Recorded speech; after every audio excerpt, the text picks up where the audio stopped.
Assalamualaikum warahmatullahi wabarakatuh. Ketemu lagi kita melanjutkan kajian-kajian sebagaimana mestinya, ya, seperti yang lalu-lalu. Saat ini kita akan menjelaskan tentang ini. Ini habis ini. Mana anunya tadi? Sebentar, coba itu. Oke, ya. Tentang adakah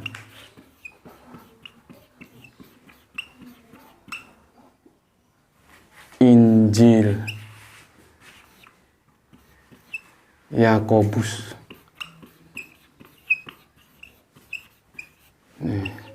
Ya, ada nggak sih Injil Yakobus itu, ada nggak sih gitu?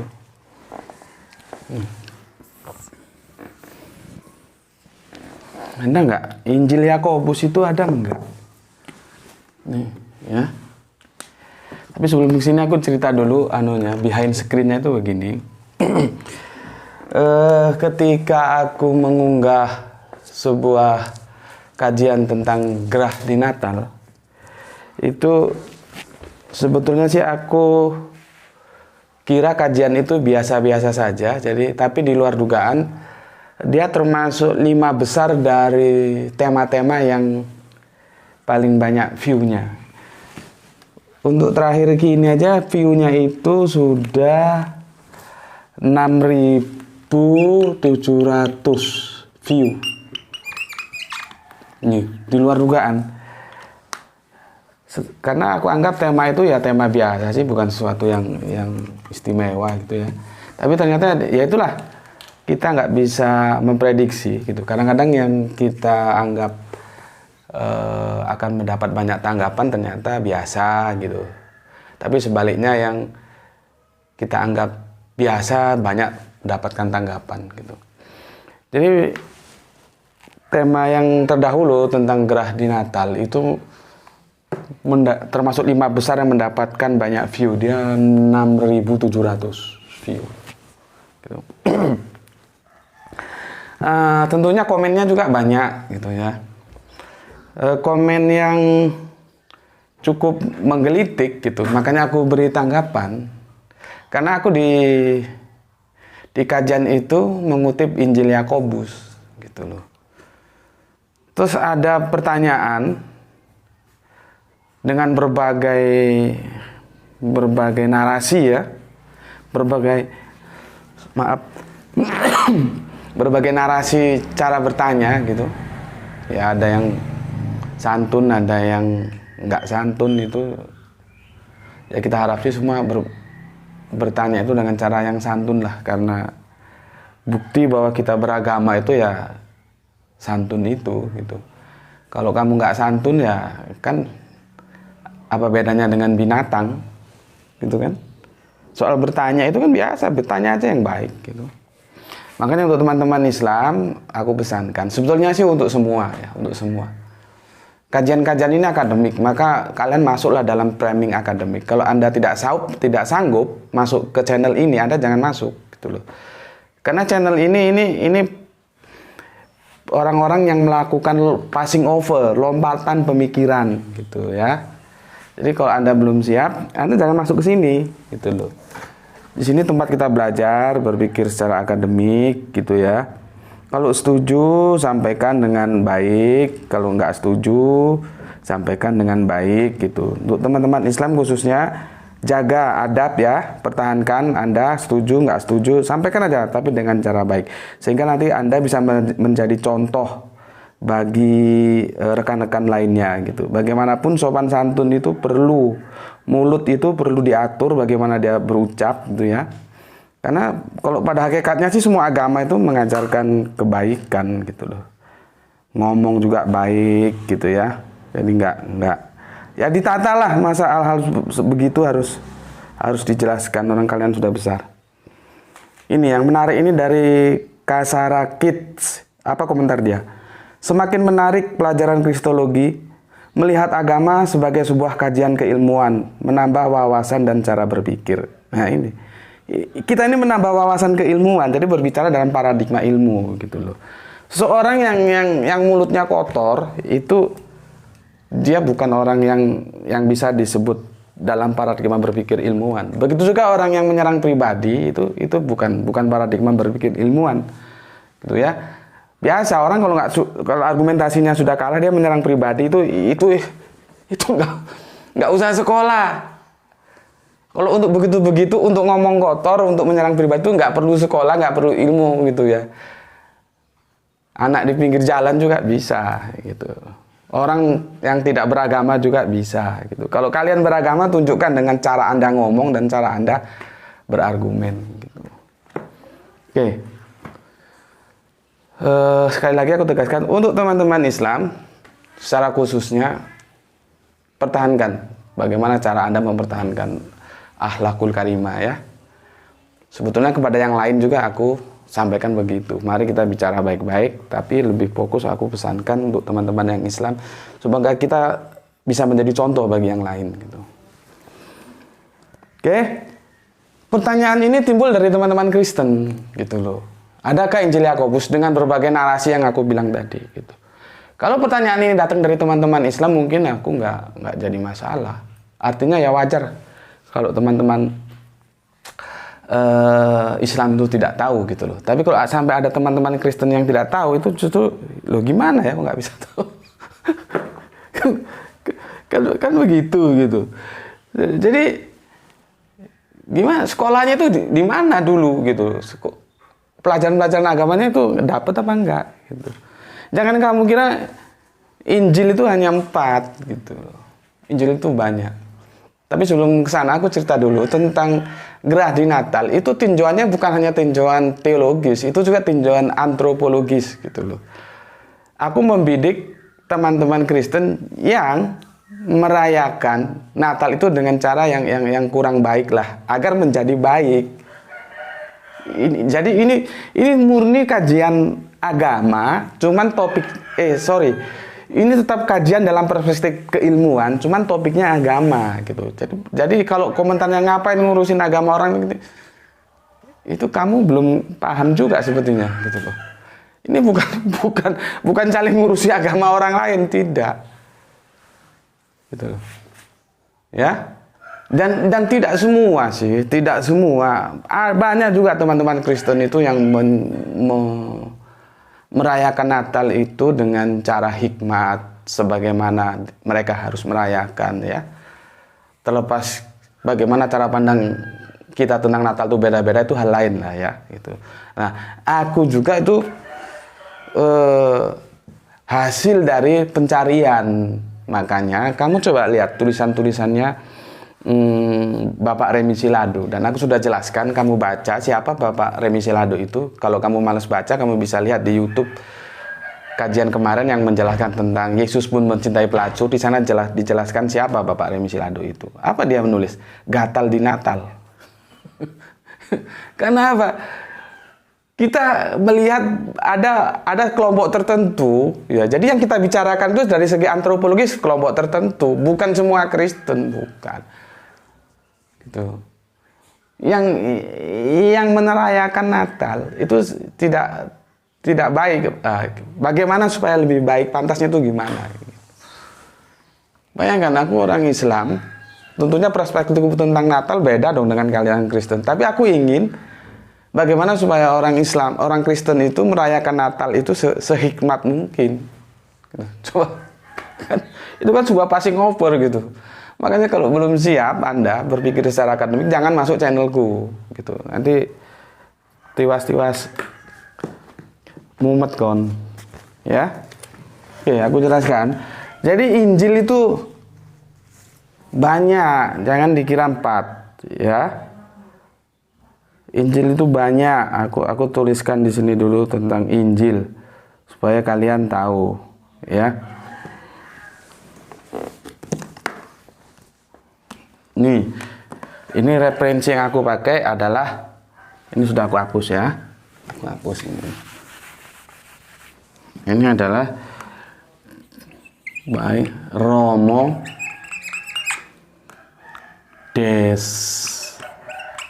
Desi Ramadhani. Nih ya. Ini diterbitkan oleh Canisius. Ya, kalian bisa hunting di sana. Ya. Adapun Injil-Injil yang pernah muncul tuh ya. 1, Yudas. Ya. 2, ini yang kita bicarakan. Makanya aku kasih garis gini.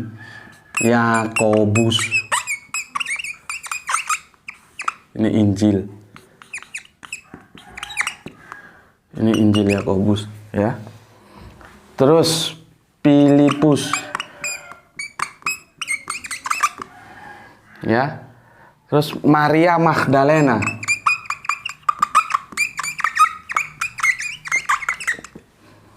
Ya. Terus Injil Thomas.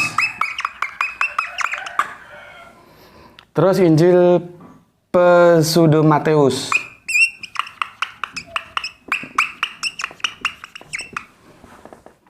Ya. Terus Injil Petrus. Ya. Terus Injil orang Ibrani. Enggak cukup ini. Ibrani. Ya, aku taruh ke atas. Ini sudah tadi kan. Injil orang Ibrani. Terus Injil Thomas. Ya. Terus Injil dalam bahasa Arab.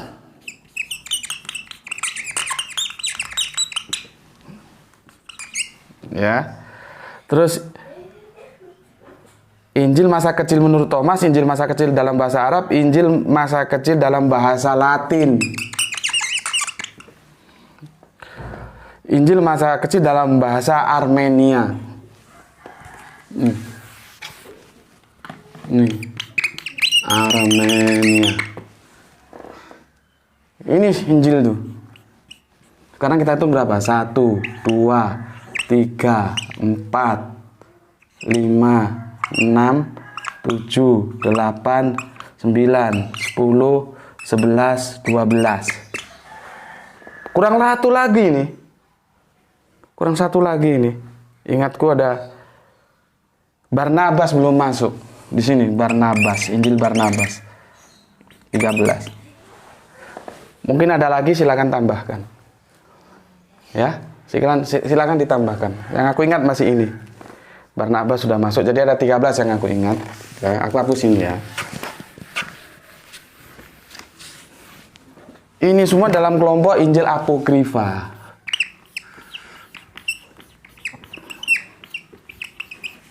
Apokrifa itu gampangannya dilarang dibaca.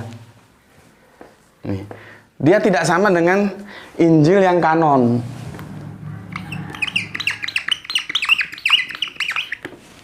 Apa itu? Matius. Apa? Markus. Apalagi Lukas. Apalagi Yohanes. Nggak sama. Ini 4. Ini 4 Injil, yang ini disebut sinoptik 3 ini. Padahal sinoptik banget juga yang enggak, masih perlu diperdebatkan. Jadi Injil itu begini. Nah, sekarang kita membidik kebangetan kalau kamu nggak tahu bahwa Injil Yakobus itu ada. Injil Yakobus itu ada kok kamu bilang nggak ada, kamu tuh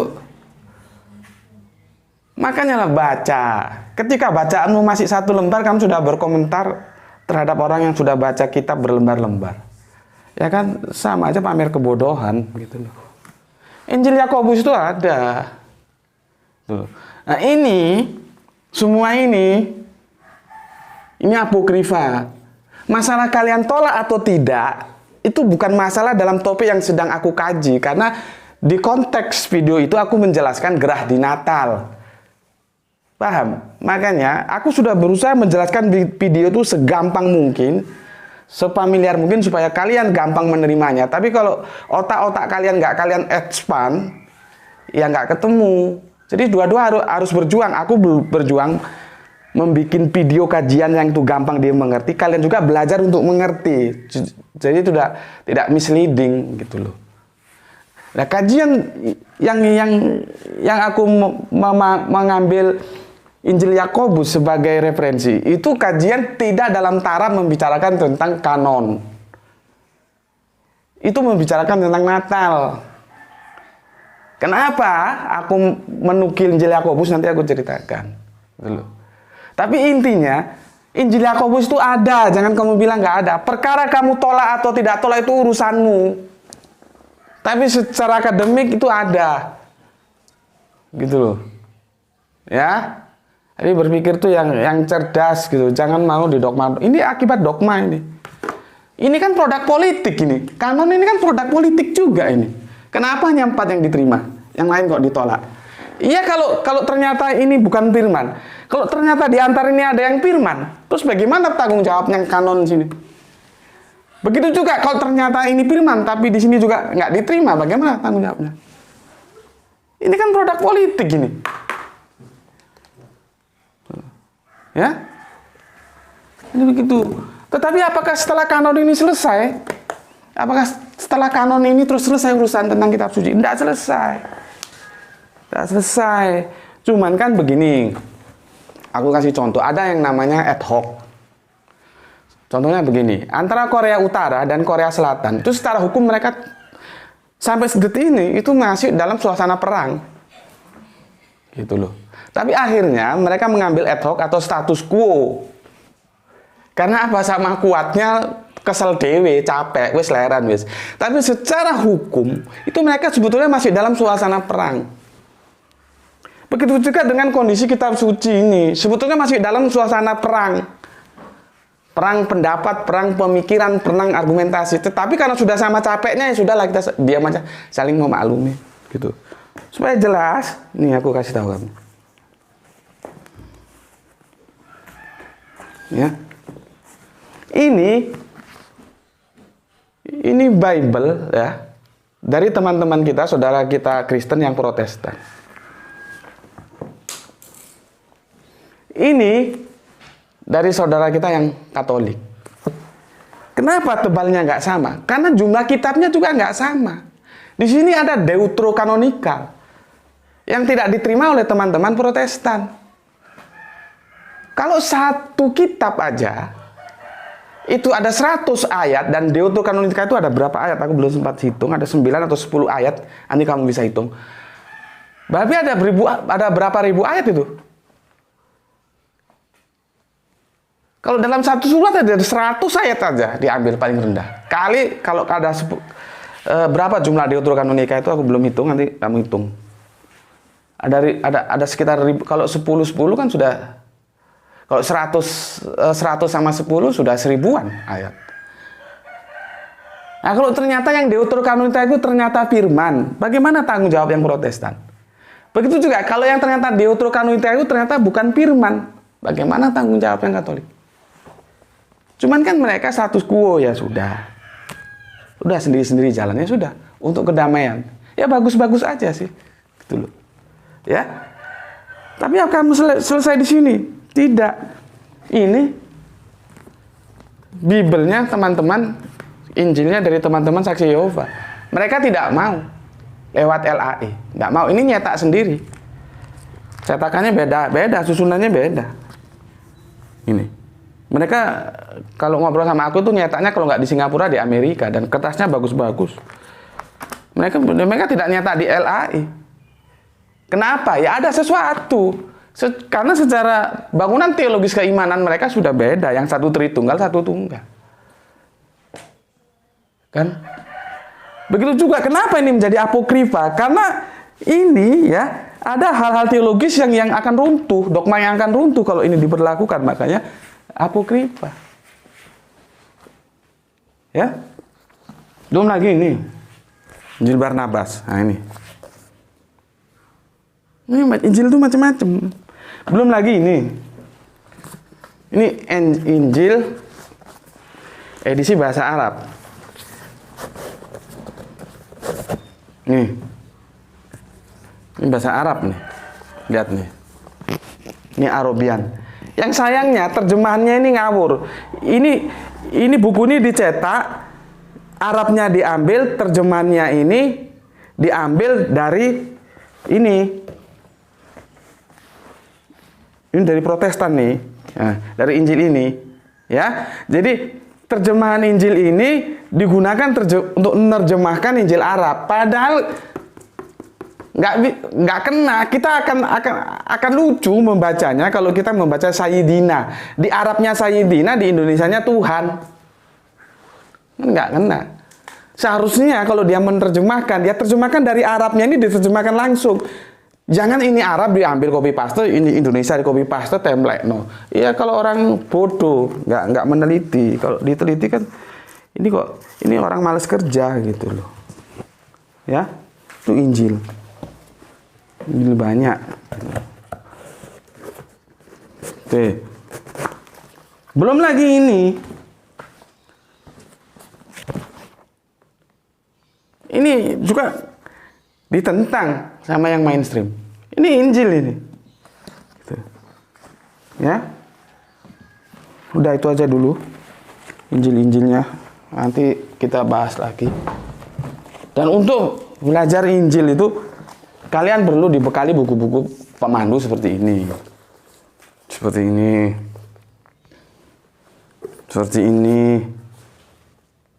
Banyak buku-buku lainnya. Yang penting mau baca.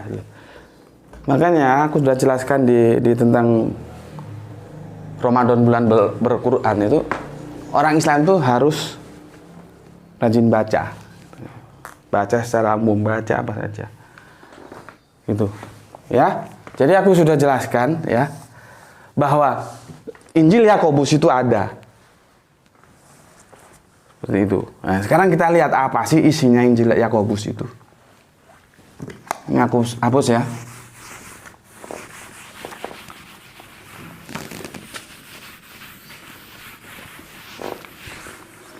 Injil Yakobus itu kadang-kadang disebut lainnya itu dengan begini.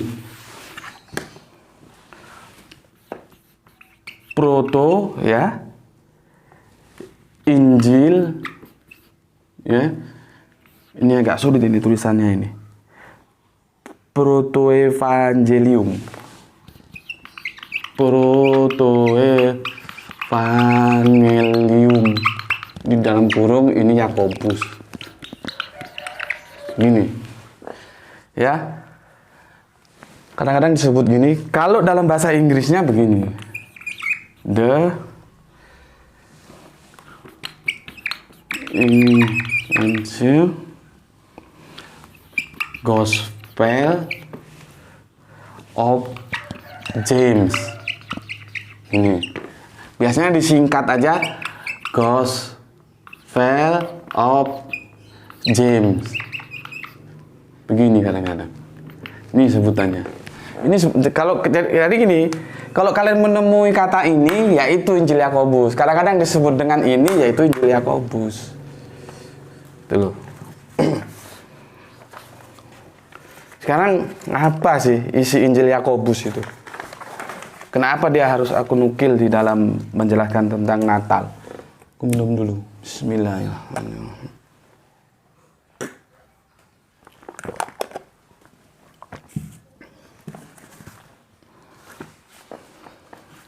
Ya, aku hapus ini. Injil Yakobus itu sudah diketahui orang pada abad kedua. Abad kedua itu sudah ada. Abad kedua. Ini tahunnya itu ini belum sampai 200 tahun 1405 Masehi.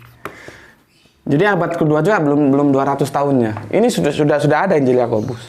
Ya. Isinya apa sih ya? Aku jelaskan secara skematik supaya kalian gampang dengar. Yoakim. Yoakim dan Hana. Ada yang bilang Ana, ada yang bilang Hana. Nih ya. Ini pasangan keluarga. Ini tidak punya anak. Gitu loh. Orang kalau tidak punya anak itu sedih gitu. Makanya hadis Kanjeng Nabi bilang walat zamrotun kolvu. Anak itu buahnya hati. Ya. Jadi kalau bahasa Arabinya walat zamrotun kolbu. Anak itu buahnya hati. Hati itu susah kalau nggak punya anak. Walat itu anak, nanti kalau beranak dan diperanakkan itu, makanya kalau di surat Al-Ikhlas lam yalid walam yulat. Itu berasal lam yalid sama walam yulat itu berasal dari satu kata walat itu tadi. Jadi kata benda menjadi kata kerja, melahirkan dan dilahirkan, pasif dan aktif gitu. Ya, Hana itu tidak punya anak, ya. Dia orang Jawa bilang ngopo ya? Ujar itu nanti kalau gue belum punya anak, nanti kalau gue udah punya anak ini begini. Nah, ujar itu apa bahasa Indonesianya nggak tahu aku lah. Jadi Yoakim dan Hana itu lama nggak punya anak. Dia sudah berjanji kalau dia punya anak, anaknya itu akan dimasukkan ke bait Allah. Maka sama Allah dikasih anak namanya Maryam. Hampir sama kok dengan Al-Quran ini. Hampir sama ceritanya, Maryam. Ya, Maryam. Kapan Maryam ini dimasukkan bait Allah? Masih kecil, masih 3 tahun. Ya. Siapa? Pada waktu itu menjadi imam bait Allah itu Kanjeng Nabi Zakaria. Ya. Kanjeng Nabi Zakaria, ya. Ini diasuh oleh Kanjeng Nabi Zakaria. Oke. Setelah itu ini usianya ini ada Yusuf, ya. Ini ketika sudah balik 12 tahun. Ibunda Maryam sudah usianya 12 tahun. Jadi begini, ketika 12 tahun sudah balik ya, tokoh-tokoh di bait Allah itu rundingan. Terus siapa ini yang akan menikahi Maryam ini siapa ini? Gitu. Akhirnya dibikinlah undian laki-laki gitu dengan cara ada yang tombak atau apa, cara undiannya itu bagaimana itu teknis aja lah, nanti jelas di kitab Injil Yakobus. Akhirnya undian itu dimenangkan oleh Yusuf. Yusuf ini duda dan dia punya anak gitu loh. Jadi ketika Yusuf mengambil Bunda Maryam dari bait Allah, kondisi Yusuf ini duda. Ya, dan punya anak gitu ya. Yusuf ini tukang kayu dan kalau aku baca cerita itu mungkin tukang kayu itu kata lain dari tukang bikin rumah gitu loh. Jadi Maria itu sering ditinggal kerja. Ya mungkin rumahnya di sini terus nggarap rumah di daerah lain sehingga nggak pulang seminggu atau 2 minggu atau 1 bulan sekali baru pulang, kira-kira begitulah ya. Yusuf itu tukang kayu ya. Makanya Yesus juga disebut anak tukang kayu, di samping disebut anak Allah gitu ya. Oke. Sekarang Maria hamil. Ketika ditinggal kerja itu Ibunda Maria hamil. Bunda Maria hamil. Yusuf otomatis bingung. Maria, kamu kok bisa hamil? Yusuf bingung. Karena apa? Kalian harus tahu bagaimana inilah kita perlunya belajar budaya ya. Itu antropologis mitik. Kalau dinikah itu tidak otomatis mereka melakukan hubungan seksual gitu loh. Dan ini juga berlaku di Arab. Makanya kalau kalian membaca komentar-komentar tentang pernikahan Nabi dengan Ibunda Aisyah dengan nada-nada miring, karena mereka tidak tahu bagaimana antropologis mitik itu. Kalau orang menikah bukan langsung mengadakan hubungan badan, tidak begitu. Ada waktu tertentu kapan mereka melakukan hubungan badan. Bukan karena Kanjeng Nabi itu sama Aisyah, meskipun sebetulnya Aisyah itu debatable apakah masih 6 tahun, karena ada satu sejarah sudah 12 tahun juga sudah Bahkan kalau dihitung dengan umur mbaknya itu sudah sekitar 15-16 tahun. Ya debatable lah namanya sejarah. Tapi karena mereka tidak tahu, mereka maksudku yang komentar miring tidak tahu antropologi Semitik, bangsa-bangsa Semit. Ya begitu. Juga taunya apa? Ya hanya kejelekan-kejelekan yang berdasarkan prasangka saja. Begitu juga Yusuf.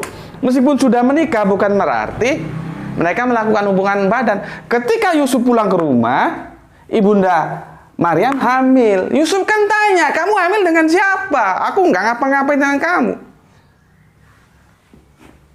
Gitu loh. Ya. Akhirnya ini terjadi masalah antara bait Allah, ya, orang apa namanya itu, sesepuh gitulah di bait Allah itu menuduh Yusuf yang menghamili Ibunda Maryam. Yusuf menuduh Ibunda Maryam selingkuh atau berhubungan dengan laki-laki lain. Ini loh. Ya. Akhirnya di bait Allah itu mereka dua-dua suruh minum air dicampur apa, aku nggak, kurang jelas itu ceritanya. Tapi ceritanya mereka disuruh minum air untuk membuktikan mereka benar nggak. Karena nanti kalau yang salah mereka bohong itu perutnya jadi gede gitulah. Akhirnya mereka minum dan ternyata selamat semua. Artinya apa? Nggak ada apa-apa. Yusuf itu orang jujur, Bunda Maria juga orang jujur, suci. Disitulah mereka percaya bahwa kehamilan Bunda Maria itu benar-benar karena kehendak Allah yang Maha Agung. Ya.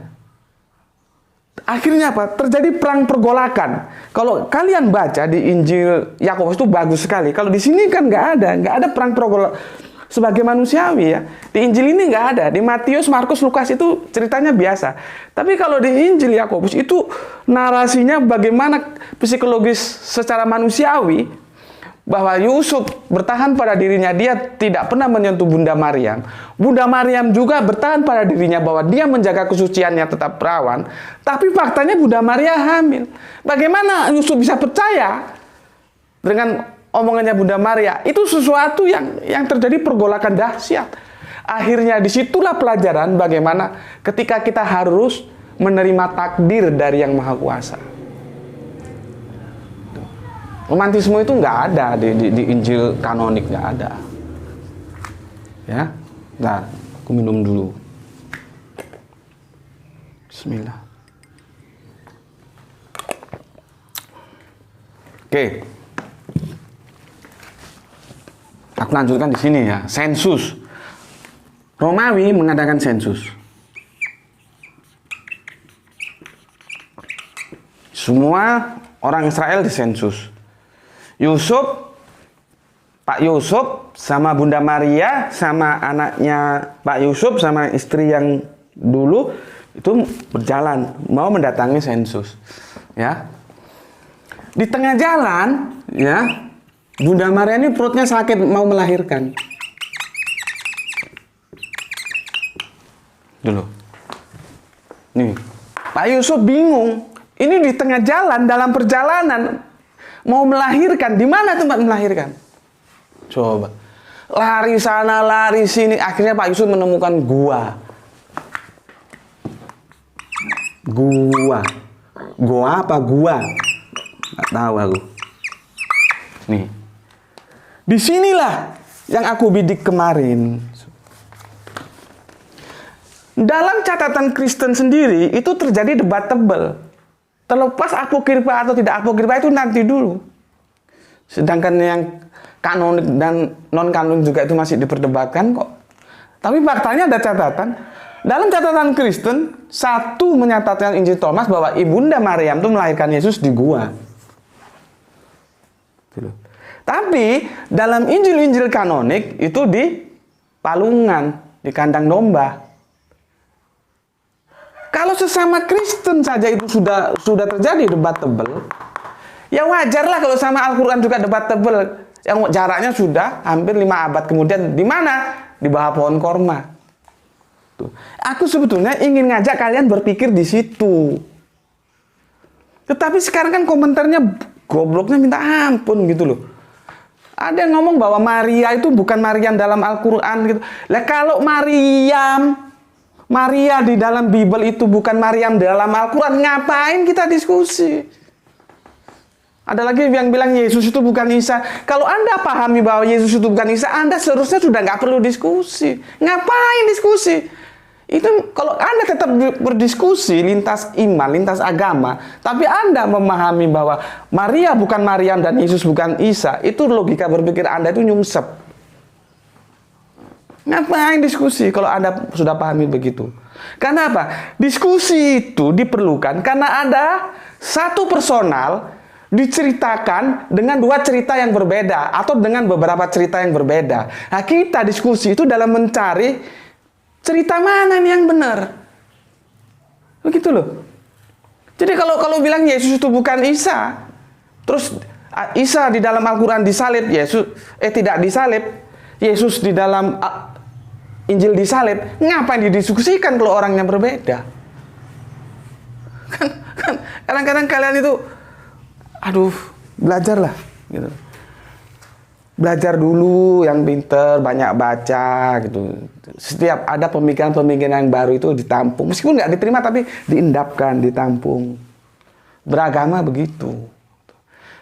Jangan belum-belum sudah komentar yang menunjukkan pamer kebodohan itu untuk apa? Oke ya.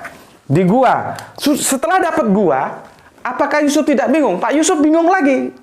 Siapa yang akan membidani? Coba, ini suasana di gua perjalanan. Siapa? Akhirnya Pak Yusuf lari lagi cari bidan Ibrani. Akhirnya ketemu bidan Ibrani, ya, dukun bayi, ya, dukun bayi, ya, Ibrani. Dukun bayi Ibrani, yang namanya dukun yang sudah terbiasa nangani apa namanya? Orang hamil, orang mau melahirkan.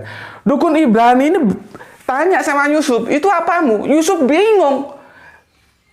Mau bilang istriku yang menghamili bukan aku, mau dijawab bukan istriku, mau dijawab Maryam itu istriku, ternyata yang menghamili bukan aku, itu hamil karena Allah. Mau tak jawab, bukan istriku nyatanya bersama aku. Kalau Yusuf cerita, itu bahwa hamilnya itu karena Allah, kan Yusuf juga bingung, seperti bingungnya Ibunda Maryam. Kalau Ibunda Maryam ngomong sama Yusuf, ini lahir hamil karena Allah, apakah kira-kira Yusuf seketika percaya? Jadi pergulatan manusiawi dalam Injil Thomas itu begitu di blow up tuh, sehingga narasinya kalau kita baca itu bagus sekali. Itu bingung kan orang. Akhirnya oke lah, ditanganin sama bidan Ibrani. Bidan Ibrani itu tentunya sudah berkali-kali menangani orang melahirkan.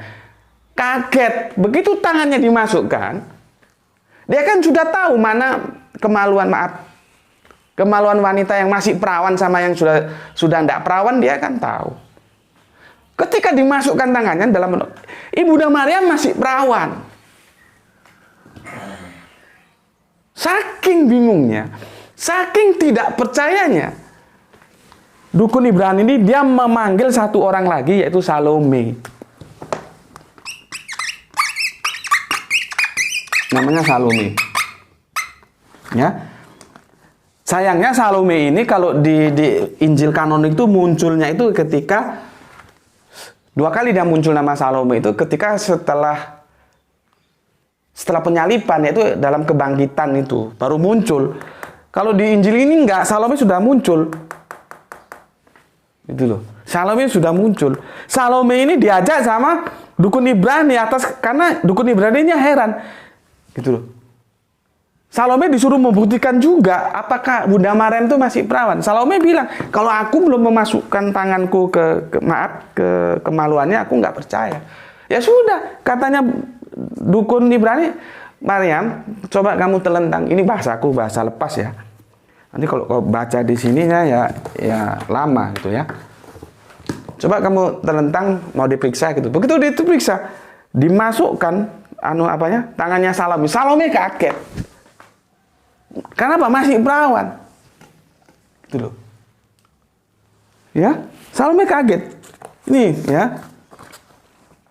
Jadi Injil Yakobus itu ya, Maria sang bunda Yesus menurut Yakobus itu menceritakan tentang ini mulai dari masa kanak-kanak Bunda Maryam ya, masa kanak-kanak Bunda Maryam sampai ini nanti Yesus lahir. Ini diceritakan. Ini sebanyak sebentar. Kalau nggak salah 25 surat ini. Sampai 25 surat. Dengan narasi yang panjang-panjang, bukan pendek-pendek narasinya. Diceritakan rinci bagaimana diceritakan. Nah, waktu Salome itu bagus sekali. Ini ya. Apa kata Salome? Demi Tuhan Allahku yang hidup, kecuali aku telah memasukkan jariku dan memeriksanya, aku tak akan pernah percaya bahwa seorang perawan telah melahirkan. Bagaimana vagina perawan bisa melahirkan? Salome nggak percaya.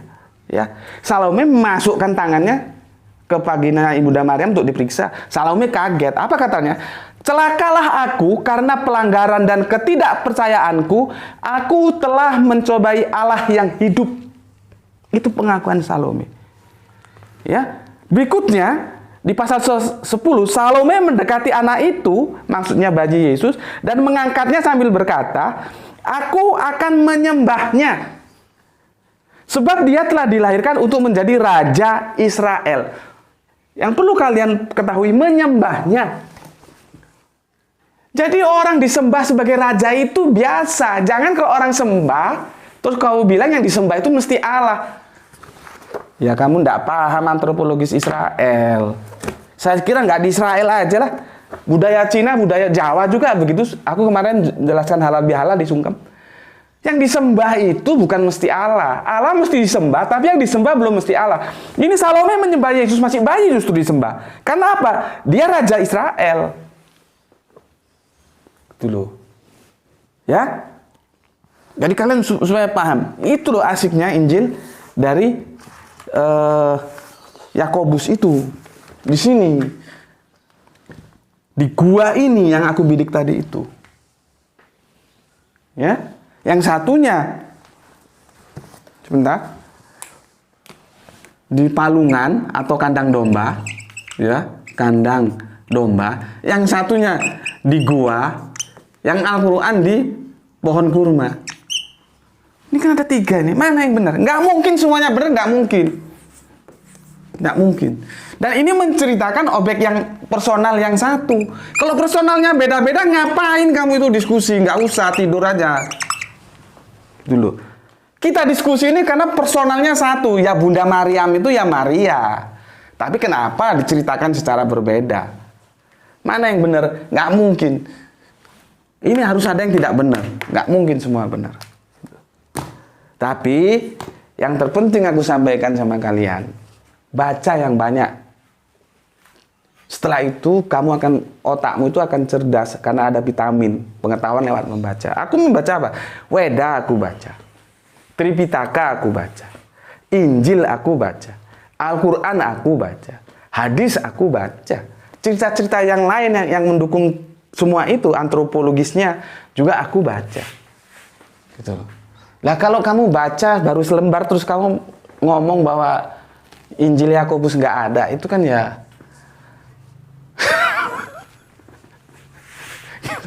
gimana gitu loh. Aku mau ngomong nggak enak, sudah kamu senyumku kamu maknai tersendiri aja lah, silakan gitu ya. Tapi sebenarnya secara akademik aku sudah jelaskan bahwa Injil Yakobus itu ada. Perkara itu apokripa ditolak atau diterima itu kan hal lain, nanti kita bisa diskusikan gitu. Oke, sampai di sini dulu. Assalamualaikum warahmatullahi wabarakatuh.